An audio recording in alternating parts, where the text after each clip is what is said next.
Good morning. Think of your life as a story, and you are the author of that story.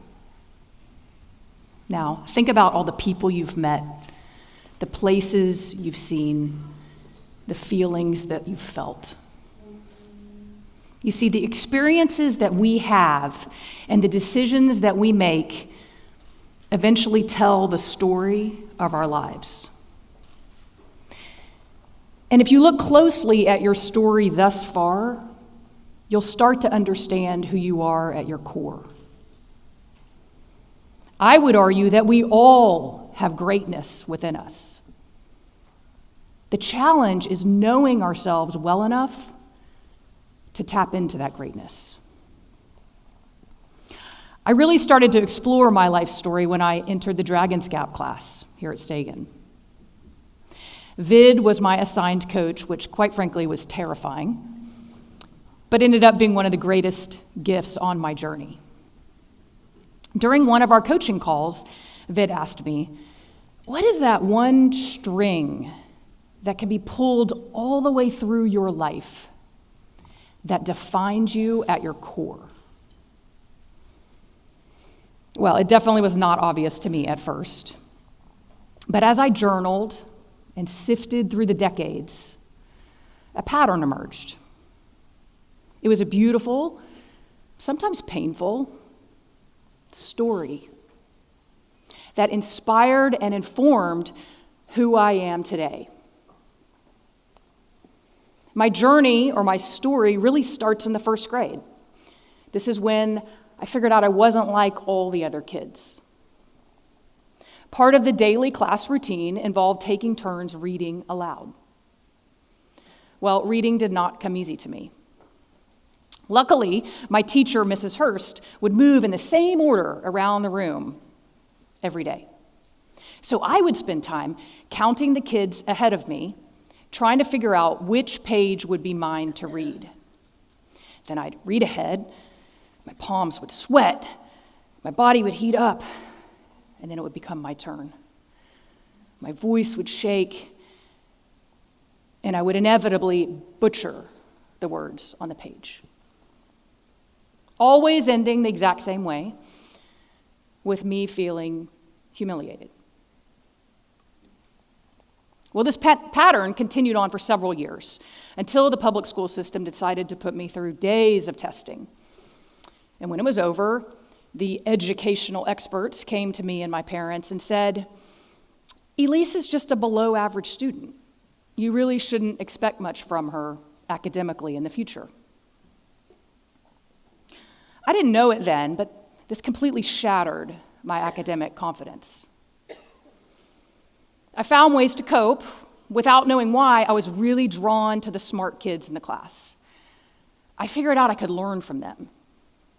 I couldn't read, but I became a master of asking questions and listening to comprehend material.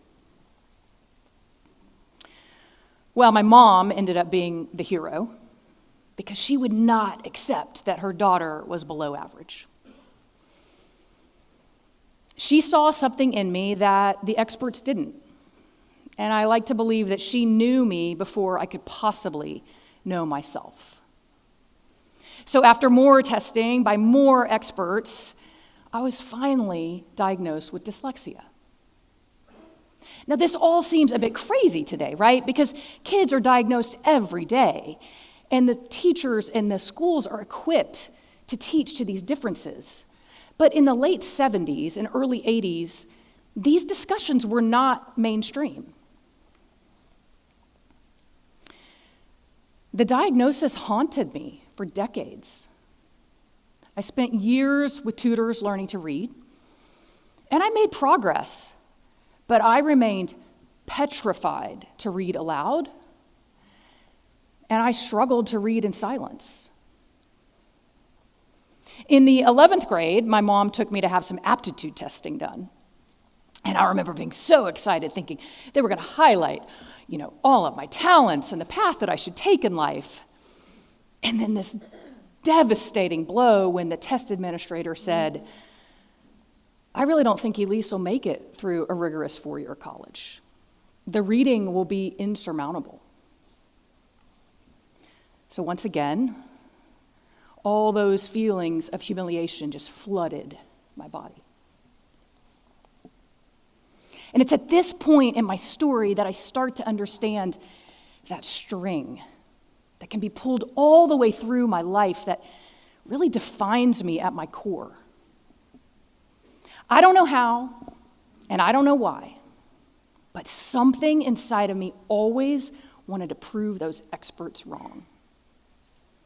Something inside of me knew I was not going to let them define me. I was so driven to prove to myself that I could do anything I put my mind to. Now, I will say that test administrator was right. I did not complete Notre Dame in 4 years. I graduated in 3. I recently shared this with a group of high school students trying to figure out what they wanted to do with their life. And my goal in sharing it was really to empower them to understand that no one defines your life for you and that you are in control of your destiny. I also wanted them to understand that success is very, very different than perfection. And in these days of social media where everyone looks like perfection, the reality is that no one is perfect and everyone encounters obstacles and barriers. But it's how they respond to them that makes them rise or fall. When I was done, a former track coach of mine was in the audience. And he spontaneously got up to share a story about me from high school, which I'm going to share with you because I think it shows how this string was not just pulled through my academic life, but was also pulled through all aspects. So I was a junior. We were favored to win the track meet. I was the final leg of the 4x4 relay, each girl running one lap around the track and passing the baton to the next girl. As the third girl rounded the curve, she was coming down the straightaway, we were in first. All I had to do was grab that baton, run like I was trained to run, and we'd win. My heart was pumping, electricity racing through my body. I was so ready. The handoff was smooth. I turned to accelerate, and boom. I tumbled to the ground, ended face up and backwards on the track. Now, there were numerous ways I could have responded to this event. I could have been pissed off. I could have beaten myself up, told myself I was an idiot, or I could have just been okay with failing. But I did none of these. We boarded the bus back to the school. When we arrived, the coach said, "Elyse, good night. You'll get him next time." And I looked right at him, and I said, "We're not done. I didn't finish." And who the hell knows why, but I laced up my spikes. I jogged out to the track. I got down in the starting position. I imagined that handoff. And I ran that 400 like my life depended on it. You see, it wasn't about winning a medal or having the fans see me succeed. It was about proving to myself that I could do it. And as I've reflected on this, I realize that it mirrors countless other moments in my life. Only in hindsight do I now know that perseverance is an internal drive that needs no external validation. Perseverance is not about trying hard. Perseverance is about stepping through the fear and the failure to unleash your greatness.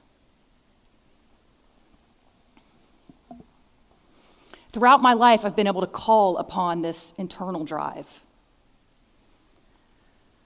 But there have been moments when I have been paralyzed with fear, and I needed others to help me find the courage to move forward. When I was about 30, I found myself at a business dinner in Atlanta with 12 other men, aging in ranges from 40 to 60 years old.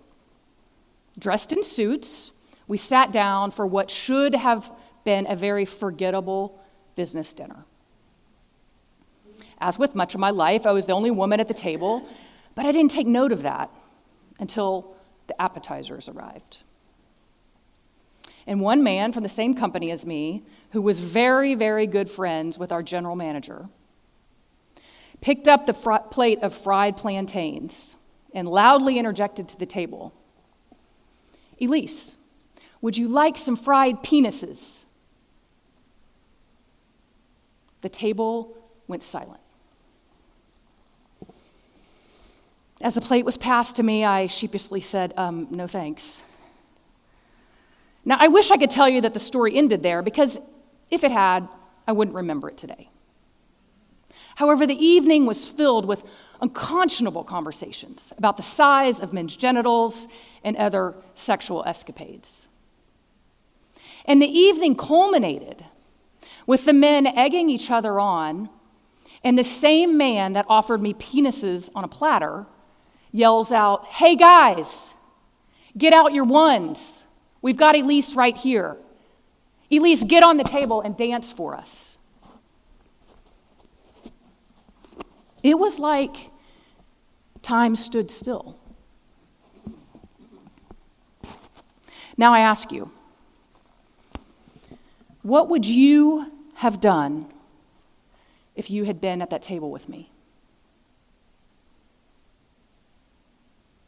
What would you have done if you had been me?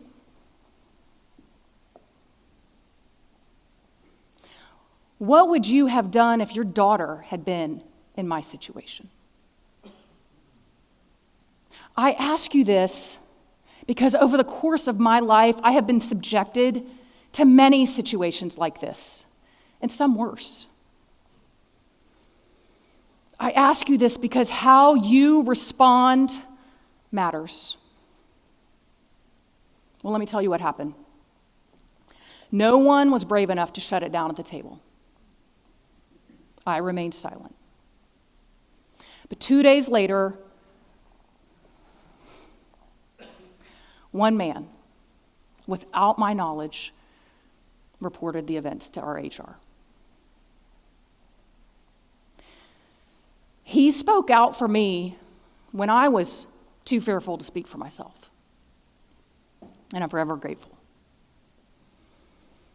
I didn't know it then, but his bravery was just one page in my life story that eventually helped me find my courage.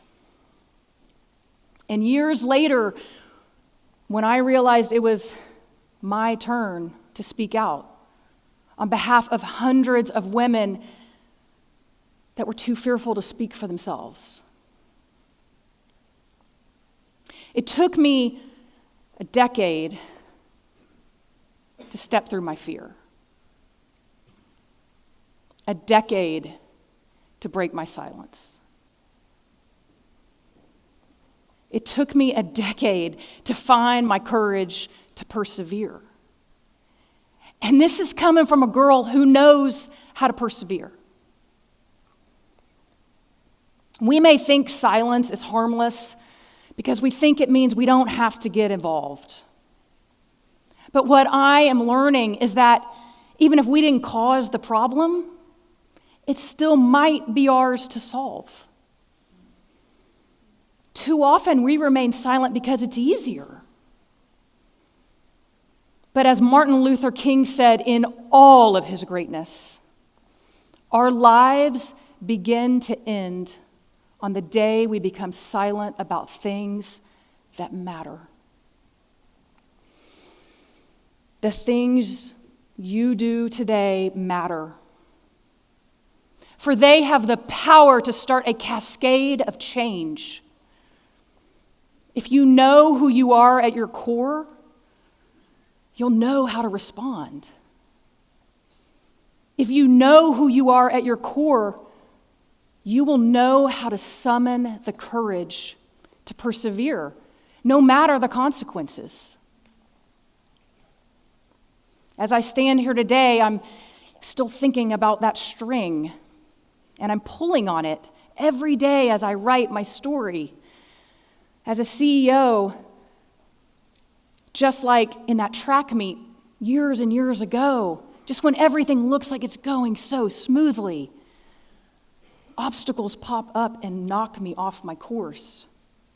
In my business, we have production problems, we have people problems, we have cash flow problems. But I now know it's how I respond to all of these obstacles that makes the difference in if my company succeeds or just stalls out on that track. Find that string that can be pulled through your life.